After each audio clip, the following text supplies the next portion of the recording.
let me address this first question. Can you talk about families co-grieving?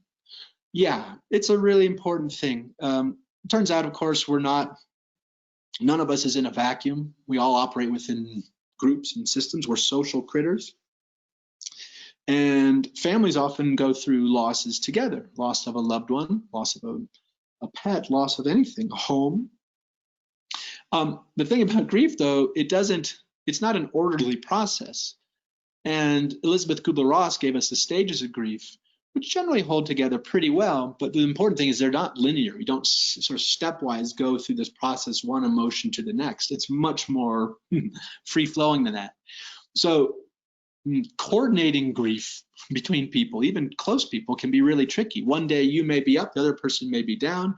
Someday you both might be down, and it's just neither of you can be helpful to the other. Whatever it may be, it can get tricky, co-grieving. And then if you're not careful, depending on family dynamics, people can start competing in a way with their grief. Whose grief is bigger? Whose demands more attention, etc. I think the key here is with co-grieving is just to name it, and communication becomes really key, and patience and kindness become really key. You can't force grief. You can't systematize it too much. So just let it flow, and beg for space from the people you know and love, and ask and give them the same. You just need. A stark example for me was at this funeral of my sister, and I was so embarrassed. We were lowering her casket into the ground, and I started laughing. I'm not sure it was laughter, but it sounded like laughter, and then I couldn't stop it.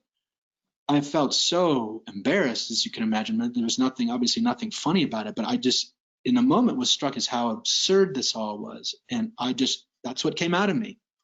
I had no control over it. And so what I really needed that moment was patience and understanding, not to be taken so literally. And I got that just intuitively from people. So I think this is why it's so important to note grief, because then you can craft space, people can give you space. If you don't name grief, you just sound like you're moody and you're all over the place, and you can start stepping on toes. Take advantage of the cover of grief. We should give that to each other.